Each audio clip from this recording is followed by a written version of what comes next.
So ons is in week 2 van ons nuwe reeks Volg My. En ek weet nie van jou nie, maar in 2013 het Facebook eintlik by 'n plek gekom om iets te verander op hulle stelsel waar hulle iets ontwikkel het wat jy kon sê ek wil hierdie ou of daardie ou of hierdie persoon of daardie groepering volg. En interessant is met navorsing is daar duidelikheid hoekom mense ander mense volg op byvoorbeeld Facebook of Twitter of een van hierdie plekke. En dit is heel eerstens om in kontak te bly. Soos jy mooi daaraan dink, ons is nou deesdae 'n globale familie, nê. Ek weet nie van jou nie, maar baie van ons familie leef in die buiteland. En om met hulle kontak te kan behou, is dit vir ons eintlik 'n platform wat ons op hoogte kan bly met alles wat hulle natuurlik ook doen. Dit is ook dat ons op datum kan bly met wat aangaan in ons samelewing. Maar daar is ook 'n gedeelte van verhouding bou en natuurlik om verhoudings te behou, nê. Ouens wat wegtrek uit jou omgewing uit, maar tog waar jy 'n great koneksie mee gehad het om dit te kan behou. En dan interessant is deesdae is daar 'n klomp nuwe idees wat na vore kom op hierdie platforms en op die einde van die dag ook dat ons die geleentheid het om publieke figure, bekendes en dan ook handelsmerke te kan volg en op datum te kan bly wat aangaan. Is interessant as jy mooi gaan kyk na publieke figure en bekendes, is dit die platform eintlik wat my en jou die geleentheid gee om aan daardie publieke figure vrae te kan vra en hulle kan natuurlik oor en weer dit te kan beantwoord. Maar wat interessant is, as sodra ons na die sielkundige implikasie gaan kyk na hierdie goeders, is daar 'n groepering, Psychology Today, wat skryf oor sosiale sielkunde, social psychology. En dit is eenvoudig, dit is hoe ons natuurlik beïnvloed word en hoe ons dink. So how we think about influence and relate to one another. Nou ons bly in 'n omgewing en in 'n samelewing waar ons met baie mense kommunikeer daagliks. Nee, ons is sosiale wesens. Dis hoe God ons gemaak het. Maar hier is die ding wat nogal skokkend is. Navorsing help ons om te verstaan dat ons nie baie beheer het oor wat ons dink en hoe ons optree. Nie dat ons dit nou eenkant te skuif nie, maar die realiteit is ons word baie beïnvloed deur ons omgewing. So ons neem leiding vanuit dit, vanuit ons omgewing en veral vanuit ander mense, nê. En as ek en jy mooi daaroor dink, dit is vir my en jou hierdie plek eintlik van kortpaaie.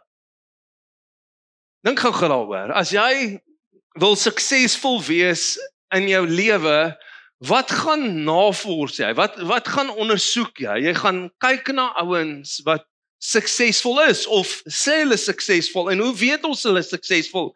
Hulle sit 'n klomp goed op hierdie platforms wat my en jou in hulle vertroue kry om wat te kan doen, om te gaan sê, man, hierdie ou is suksesvol. Want vir baie van ons is suksesvolle mense ouens wat baie geld het.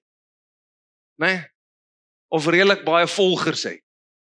En op die einde van die dag wil ons dit doen en eintlik op daai verwysing is ons wesens wat kortpaaie soek. Is dit nie? Wie te airfryer? Jy weet, julle is so stil met julle terugvoering, miskien slaan ek iets so bietjie op die spyker, op die kop of iets, ek weet nie. Maar ons word beïnvloed deur eensdenkende mense. So as ek 'n spesifieke perspektief het oor sekere goed, gaan ek baie maklik luister na iemand anderste wat dieselfde verwysing het as ek. En hoekom? Natuurlik weer eens, hier is die feit, ons soek kortpaaie. Dink gou aan bemarkers. Bemarkers vandag sê nie vir ons hoe goed 'n produk is nie. Eintlik wat hulle vir ons sê is hoe populêr die produk is. Nee. Hoeveel van die bemarkingsgoed wat jy al gekoop het, jy gekoop omdat iemand anderste wat populêr is dit gebruik? Kom aan. Nee, ons kan met die dames praat. En sê, hoeveel van jou make-up en die mooi lyk goedjies is iemand anderste? Nee, deesdae is dit mos daai gedeelte, hulle wys sommer vir jou hoe hulle die make-up doen ensovoorts. En net so, weet jy wat, ek kan ook so lyk. En ons word ingesluk in hierdie goed. Hoekom? Want ons soek kortpaaie. Maar die realiteit is, dis omdat ons omgewing baie kompleks is, en om dit te navigeer is vandag baie moeilik, en dit beteken op die einde van die dag, ons het nie regtig tyd om ons kennis te vergroot nie. Ons het nie tyd om alles na te vors nie. En ons het eintlik gewoond geraak. Gewoond geraak om ons vertroue te plaas in wat populêr is. En ek dink is 'n uitdaging wanneer dit by geloof kom.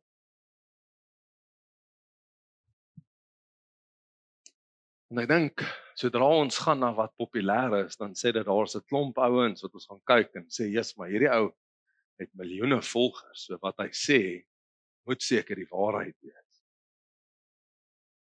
En ons gaan nie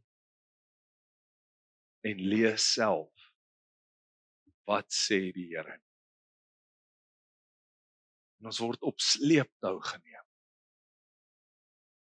En op die einde van die dag is ons verhouding met Christus nie standvastig nie. Want alles ruk ons rond in hierdie lewe. Dis Petrus, en Willie het laasweek begin so met Petrus. Petrus wat uitverkoop is vir Jesus, nee, hy sê die ou wat sê, Here, ek gaan saam met U dood. Ek bedoel, hy het Malchus oral afgekap, toe hom gearresteer het. En toe Jesus vir hom sê, nee Petrus, dis nie ons te doen nie. En hy op die einde van die dag kom daar by 'n vuurtjie, waar Jesus natuurlik gevange geneem is en weggevat is, kom 'n dogtertjie na hom toe. En vra vir hom, was jy nie saam met hom? En in 'n oomblik neem situasie etiek oor. 'n Situasie etiek is alleenlik eintlik wat is reg in daardie omstandighede, nee, dis soos daai ou wat spesifieke klere drag het, hulle staan so gewoonlik op die paaie, en dan trek hulle jou af, want jy het te vinnig gery, en dan sê jy nou nie lus vir die rigmarole nie, nee, en veral met die nuwe wet wat nou inkom, jy weet, laat hulle punte van jou gaan aftrek, ek weet nog steeds hoe gaan dit werk, maar anyway, ons gaan daarby uitkom, maar hier is die realiteit, en voordat jy jouself kry, het jy wat gedoen? Vir my koeldrank en 'n pakkie chips aangebied. Want jy het gesê, jy sien hy lyk honger. So ons tree baie keer op in wat reg lyk, maar nie wat wys is nie. En Petrus natuurlik in daardie oomblik ontken Jesus Christus. Inteendeel, hy ontken Jesus 3 keer. En is baie keer vir ons dat ons omgewing beïnvloed ons so dat ons vergeet wat ons glo. En ons gee toe. Ons gee in.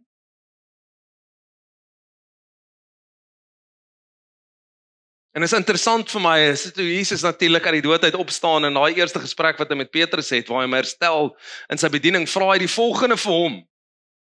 Hy sê toe hulle klaar was met ontbyt, vra Jesus vir Simon Petrus, Simon seun van Johannes, het jy my baie lief? Meer as hulle. Nogal 'n uitdagende vraag. So kan ek jou vanoggend vra, het jy Jesus meer lief as jou vrou? Of jou meisie, of jou ou, of jou kinders, of jou werk, of die goed in jou huis, of jou pelle? Want dis eintlik wat hy vir Petrus vra, want hy het verstaan dat Petrus se onmiddellike omgewing het hom beïnvloed.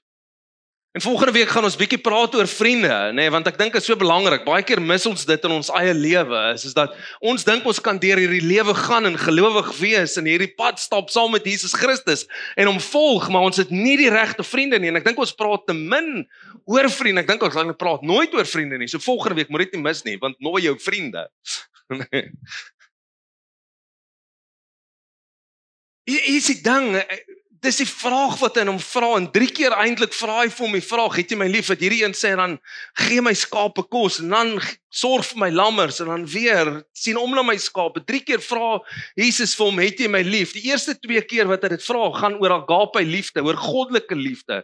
Jy kan goddelike liefde deur Paulus wat daaroor skryf gaan lees, maar die derde ene natuurlik is wanneer hy praat oor phileo, broederlike liefde. Daar is iets in daardie gesprek wat ek en jy moet verstaan. wanneer Jesus vir hom sê, het jy my broederlik lief? Daar is iets wat hy vir hom gesê het, wat Johannes oorskryf, voor wat hy met sy disippels gepraat en gesê, daar is geen groter liefde as iemand, 'n vriend, wat sy lewe neerlê vir iemand anders. Hier is die ding, is jy bereid om jou lewe neer te lê? Want kom ons wees eerlik, nee, ek dink baie keer in ons lewe is dit baie maklik om by 'n plek te kan kom om te sê, ek glo in Jesus. Maar wanneer die vraag kom,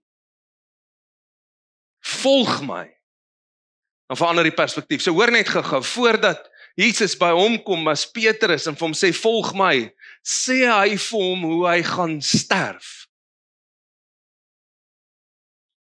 Dink gou net vir jou daaraan, in daai plek waar jy Jesus Christus ontmoet, en die eerste ding wat Jesus met jou sê, nadat hy jou herstel het, dis wat hy nou met Petrus gedoen het, nadat hy jou herstel het, sê hy vir jou hoe jy gaan sterf. Hoe lyk jou volg van Christus dan? Want dit is presies wat hier gebeur het, en nadat hy dit gesê het, sê hy vir Petrus, volg my. Het is interessant dat hy nie vir Petrus gesê het, voor die tyd volg my nie, is nadat hy vir Petrus gesê het, Petrus, luister, kom ek sê vir jou, hier kom 'n paar goedjies wat gaan crash, in die manier hoe jy dink oor alles, ek dink, baie keer in ons eie lewe is dit daai goeders wat ons moet verstaan, is dat, glo of volg ek Jesus Christus? Glo of volg ek Jesus Christus? Hoekom? Want ons het kort paaie, en die feit is, wanneer ons glo in Jesus Christus, gaan dit oor iets wat ek verkry van hom. Dis hoekom dit vir my so frustrerend is, as mense oor Jesus praat, en wat hulle vir die mense opdis, is hemel en hel. Wat dink jy gaan iemand kies?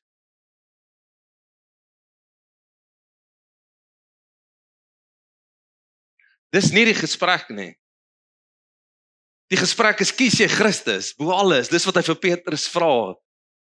Het jy my meer lief as hulle? Het jy my meer lief as jou pelle?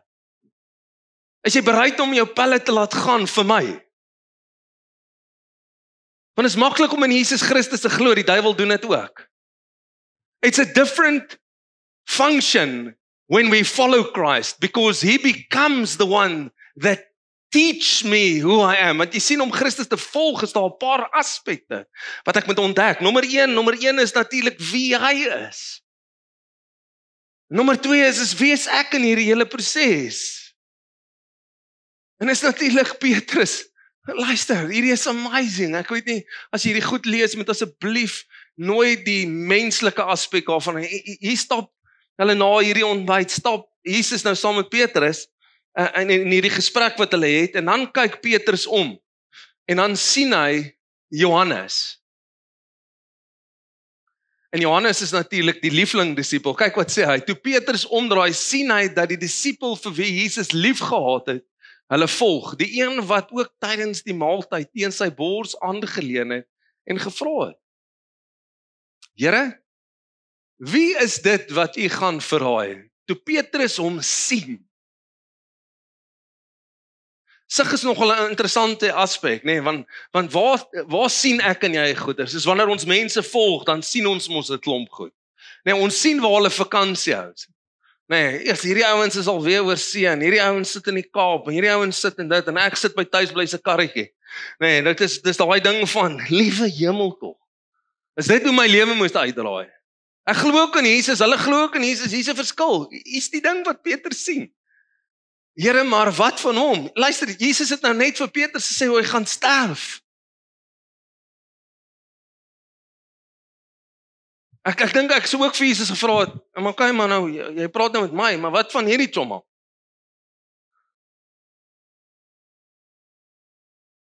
Jesus sê vir hom, as ek wil hê dat hy bly totdat ek kom, wat het dit met jou te doen?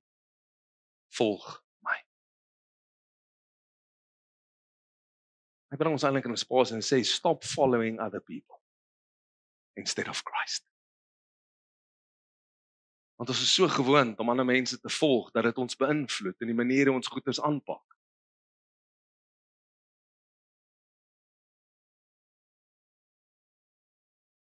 Het jy my meer lief as hulle?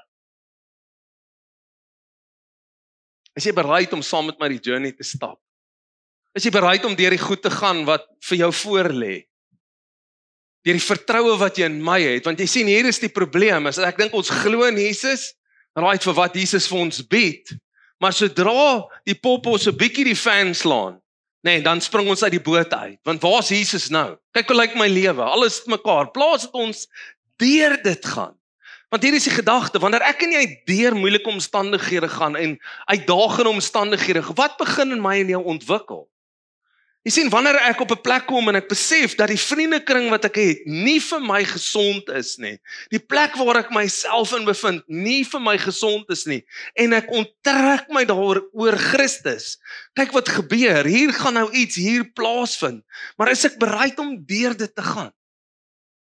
Is ek bereid om God toe te laat, om my by 'n plek te kan kry, dat ek kan ontdek wat hy eintlik in my gedeponeer het, wat nog gebroken in my lewe is, waarmee ek nog gesukkel, dis hoekom ek uit daardie omstandighede moes gaan. Jy sien, wanneer ek en jy Jesus volg, moet ek en jy besef, luister, dis eenvoudig dat ons deur 'n klomp goed gaan, en daarom geloof versus volg is twee verskillende aspekte. Dis van Matteus, wanneer Jesus hierdie sê in hierdie bergpredikasie, wanneer hy sy disippels kry en hy praat oor die koninkryk, dan noem hy hierdie volgende, hy sê, daarom sal elkeen wat na my woorde luister en daarvolgens handel, soos 'n verstandige man wees wat sy huis op 'n rots gebou het. En toe die reën begin val en die stormwaters kom en die winde waai en daardie huis tref, het dit nie ineengestort nie, omdat dit stewig op die rots gevestig was. Hoor gou-gou. Die heel eerste ding is, wanneer ons praat van God se woorde en dit natuurlik daarvolgens handel, moet ek en jy heel eerstens verstaan, wat sê hy oor homself? Luister gou-gou, as God koning is oor alles en alle mag is aan hom gegee in die hemel en aarde, dan begin ek en jy anders te handel. Okay, miskien gaan hierdie kant beter werk. Okay. As ons verstaan dat God koning is en alle mag is aan hom gegee in die hemel en op aarde, dan begin ek en jy anders handel. Okay, great, hierdie ouens is by. Okay, so hier is die gedagte, wanneer ons by die plek kom om te verstaan wat sê God oor ons, en ons het nou al baie daaroor hierdie jaar gepraat, nê. His glory, our story, sy kabot, die gewig van sy woord in my lewe, en ek begin volgens dit handel. So as God sê, jy is verlos, en jy leef nie verlos nie, wat ag jy hoor is God? Okay, ons is nog nie daar nie. Luister gou. Jy sien, handel gaan nie oor 'n werk wat ek verrig nie. Handel gaan oor die identiteit wat God aan my gegee het.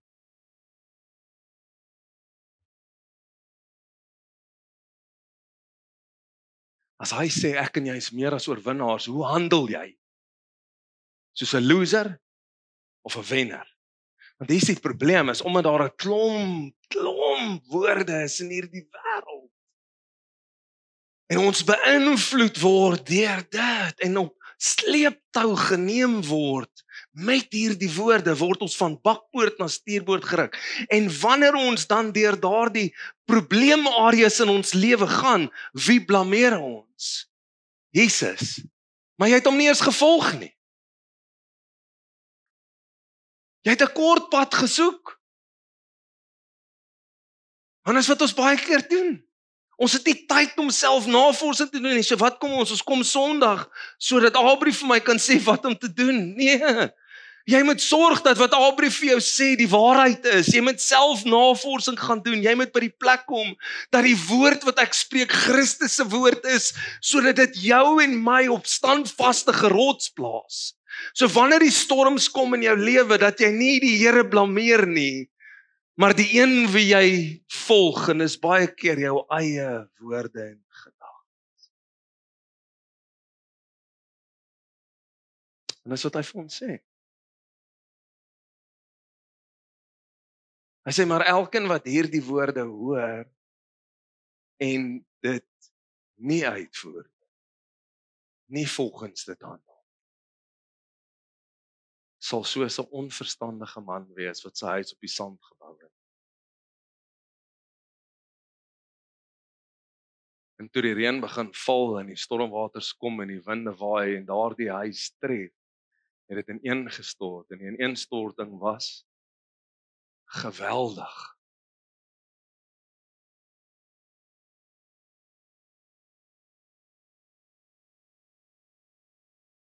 Dis wat Christus wil verhoed vir my en jou.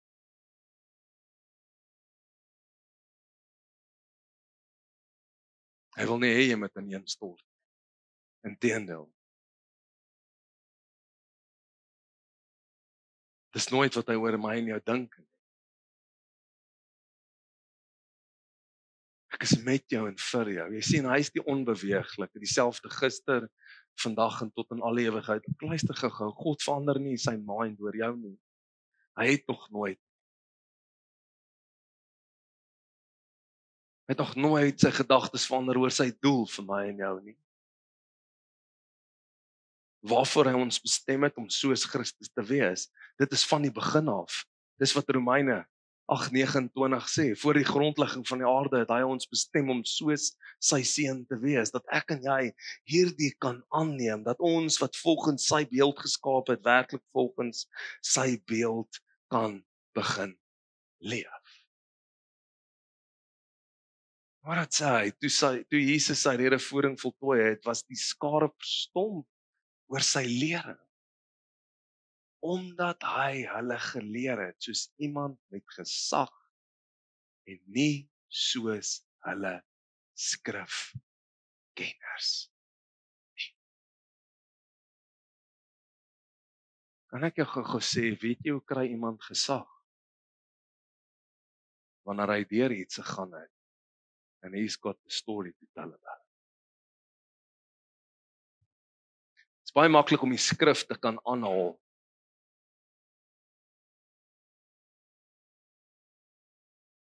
Maar jy kry gesag wanneer jy deur die storm gegaan het. Jy kry gesag wanneer jy deur daai probleem saam met Jesus gegaan het, wanneer jy nie opgegee het nie, wanneer jy nie toegegee het nie. Dis wanneer ons gesag kry. Dis wanneer ons woorde anders te klink. Hy sê, luister gou, Christus het medelee met my en jou. Hoekom? Want hy in alle opsigte was hy versoek. In alle opsigte, soos ek en jy was hy versoek, maar hy het nie gesoog vir die sonde nie. Hy het nie die doel gemis nie, die punt gemis nie. Op die einde van die dag kan ek en jy weet, wag 'n bietjie, hierdie Jesus Christus, dis die Hebreërs skrywer wat oor skryf. Hy sê hy is die voorganger en voleindiger van ons geloof.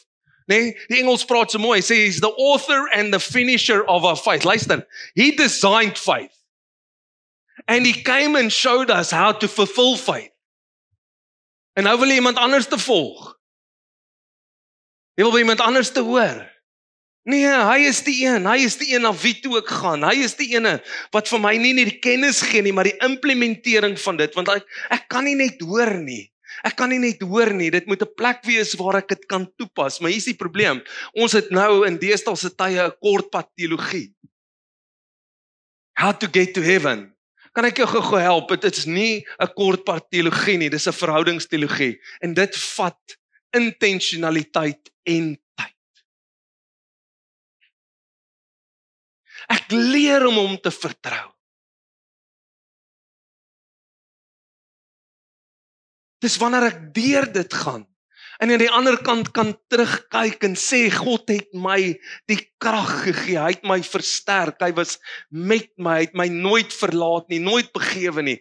Dis wanneer die woord begin gesag kry in my en jou lewe. It's when we go through things, that is what it means by following Christ. It is that you're gonna go through things. Psalmdigter skryf daaroor, maar hy is my herder, sy stok, sy staf, wat doen dit? As daar hierdie skaduwee van dood oor my is, bekommer ek myself nie. Hoekom? Want ek is saam met hom, hy is saam met my en ek gaan deur dit. Hy is my krag en my sterkte.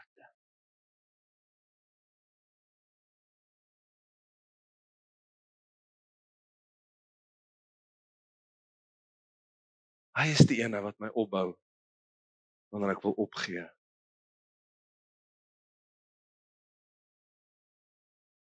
En daarom wanneer Paulus skryf, help hy ons om te sê, Jesus is nie net 'n toevoeging tot my en jou lewe nie, hy is lewe self.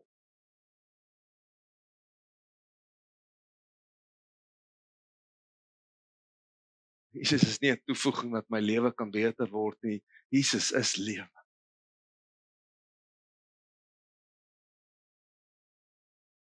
Daarom vind ek dit alleenlik in hom.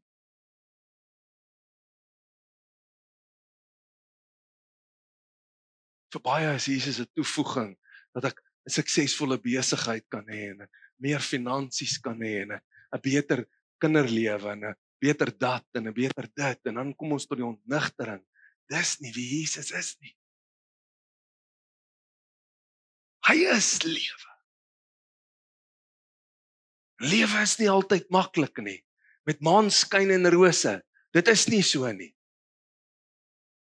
Ons gaan deur moeilike tye gaan. Maar daarom het ek hoop. Hoekom? Want die Hebreërs skrywer sê, luister, wat ek nou sien, is nie dat alles nou onder ons voete is en onder God se beheer is nie, maar wat ek wel sien, is Jesus, soos die Hebreërs skrywer in Hebreërs 2 skryf. Hy is gekroon met eer en heerlikheid. Ek weet my koning leef. Hy is op die troon en daarom, dis wat Paulus in Korintiërs sê, hy sê, daarom my geliefde broers, wees standvastig en ontwrikbaar en wy julle ten volle aan die werk van die Here, omdat julle weet dat julle arbeid in die Here nie vergeefs is.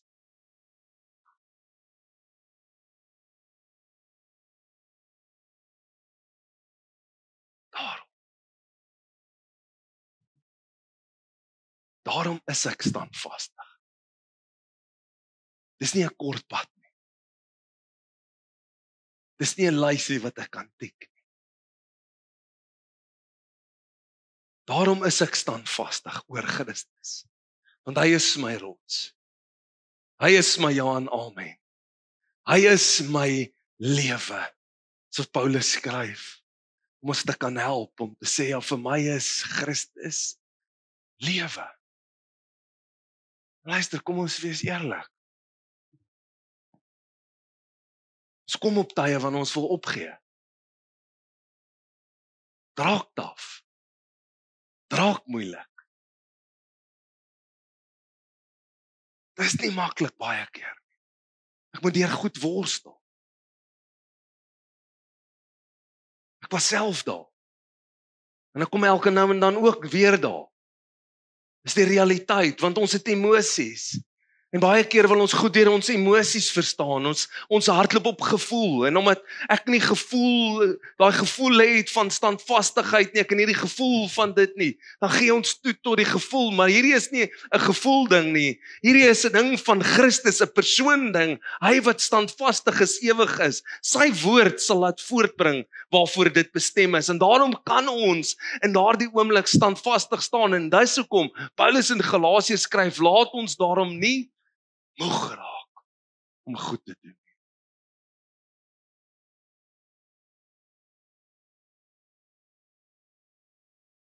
My seisoen het verander in die lewe. Nou kan ek nie meer dit of dat nie. Nee, jy het moeg geraak.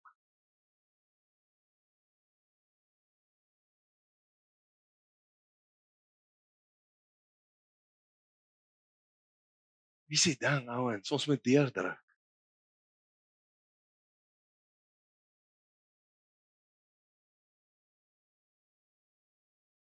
Want hy is die voorganger en volëindiger van ons geloof. Luister gou-gou.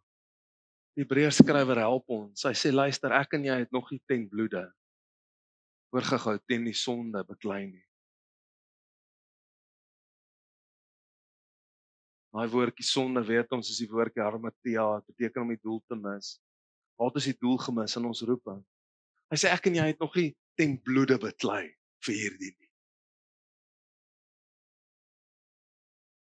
Daarom bring ons aan daai gesprek en sê, luister man, moenie moeg raak nie. Raak ontslaaf van die dinge wat so aandag verg by jou.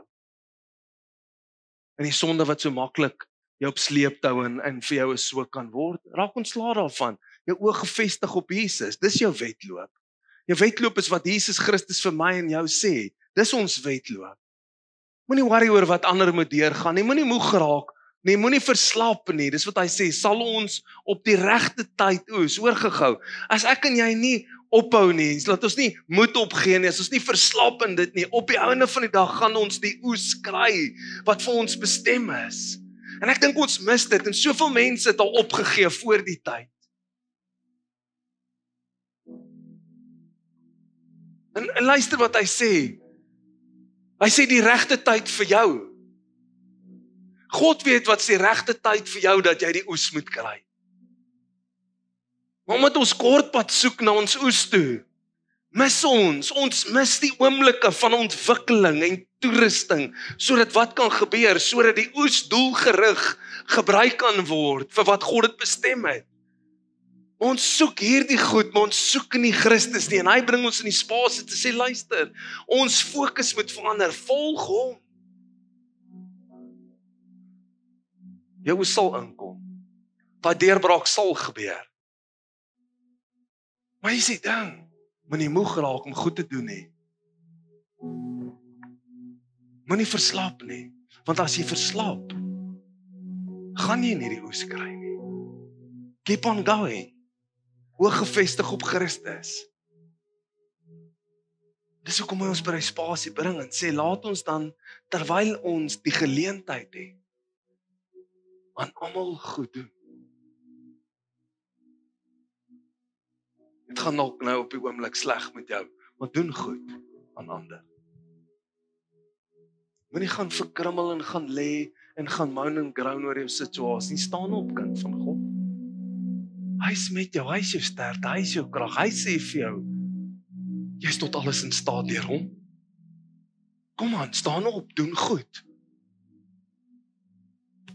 Moenie toelaat dat jou omgewing vir jou sê nie, maar laat toe dat God se woorde 'n realiteit word in jou binneste, jou begin bemagtig om wat te kan doen, om aan te kan hou en deur te kan druk. Hoekom? Want op die regte tyd sal jy die oes kry. Ja, jy het al in daai familie geïnvesteer. Hoeveel keer vir hulle gebid? Hoeveel keer? Moenie ophou nie. Moenie ophou nie, want God is nie klaar nie. Jy kan nie ophou bid vir ons stad nie. Jy kan nie opgee op ons regering nie. Jy kan nie opgee nie. Hoekom? Want ons is die mense wat opgee nie, want ons koning leef en hy heers, en daarom staan ek vas op hierdie verwysing. Ek sal aanhou doen wat God vra.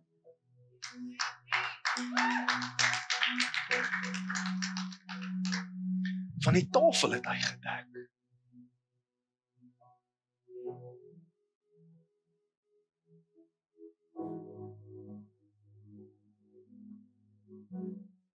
Toe hy in die kruis vasgespijker is, het hy in my en jou gedink.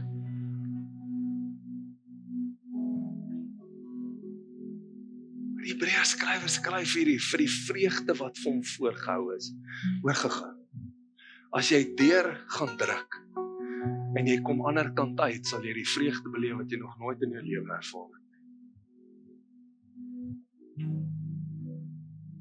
As jy vas sal staan, sal jy die vreugde beleef. Dis wat Christus sê, vir die vreugde wat van voorgehou is. Luister, kan jy jouself indink, die vreugde wat Jesus Christus oor dit wat hy vernag het. Dat nou is ek en jy meer as oorwinnaars oor hom. Dink aan die vreugde wat dit vir hom gee. Jy was verlore, maar nou is jy gered. Jy was verlate, maar nie meer nie. Jy was 'n slaaf, maar nou is jy kind. Dink aan die vreugde wat dit vir Christus voorgehou het om die kruis te verduur, sodat ek en jy. Daarom sê hy, luister man, jy het nog nie ten bloede hierdie ding beklei nie. Nou is die tyd om vas te staan. Ja, dis die einde van die jaar, druk deur, hou vas, staan op, glo, volg hom. Hou op om te luister wat anders sê. Kyk op na hy, waar kom jou krag vandaan, God se kinders? Waar kom dit vandaan? Nie van die berge nie, dit is nie die hope daarbo nie, van hom, hy wat koning is. Jou oë gefestig op hom, dis die tafel wat aan my en jou gedek is. Dis sy liggaam wat vir my en jou gebreek is.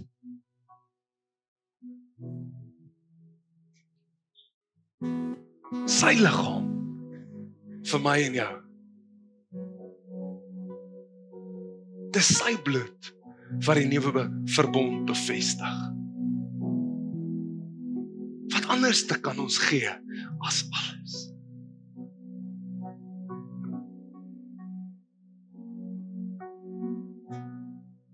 Ek wil jou nooi dat jy nagmaal kom neem, maar in hierdie tyd wil ek hê jy moet dink, wat is nog nie bely nie? Wat van my lewe volg nog nie Jesus? Dalk sit jy vanoggend hier en jy glo in Jesus, maar jy volg hom nie. O, jy het dalk opgegee. Want klomp goed het gebeur in jou lewe. Siekte dalk in jou familie.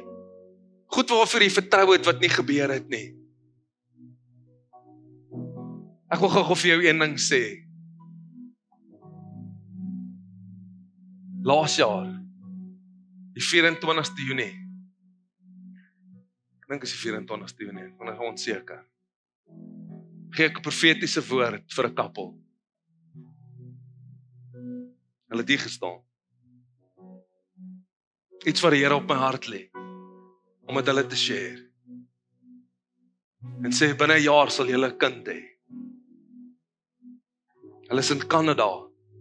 Hulle het die foto geshare. Hulle is swanger. Kan ek jou gou help? Niks is vir God onmoontlik as jy bereid is om hom te volg nie. As jy bereid is om jou lewe neer te lê en te sê, Here, van hierdie oomblik af glo ek u woord bo alles. Staan ek vas op dit wat u my voorgeroep het. Dit wat u oor my spreek is waarheid en dit is ja en amen. Kom ek sê gou vir jou, dan is die onmoontlike moontlik. Want die God van hemel en aarde is met jou en by jou en vir jou. Hy is jou krag en jou sterkte. Dis die tafel wat hy vir ons gedek het en ek wil jou uitnooi om van die brood te kom neem en die wyn. Dis sy liggaam gebreek vir my en jou. Deur dit het daar vir ons genesing geplaas vind. Dis sy bloed, dis die nuwe verbond. Kan ek vir ons bid? Here, ek ken elkeen van ons sê. Dit is so amazing. Jy sê, ken elke haar op ons kop, jy weet presies waar ons is. Ek bid vir elkeen vanoggend, Here, soos wat ons na hierdie nagmaaltafel toe gaan, Here, dat ons in 'n oomblik sal besef. Want dis wat ons onsself aan moet herinner. Dis waar die tafel gaan. Ons herinner mekaar aan juist dit, Here, wie U is. Daarom volg ons U, want U het Uself as betroubaar bewys. Dis U liggaam. En soos wat ons vandag aan die brood deelneem, Here, mag dit genesing bring in ons liggaam, omdat dit 'n realiteit word vir ons. En soos wat ons die bloed drink, Here, mag dit ons by die plek bring om te besef, dis die nuwe verbond, vasgeskryf, onbeweeglik. Ons eer U. In Jesus se naam. Amen.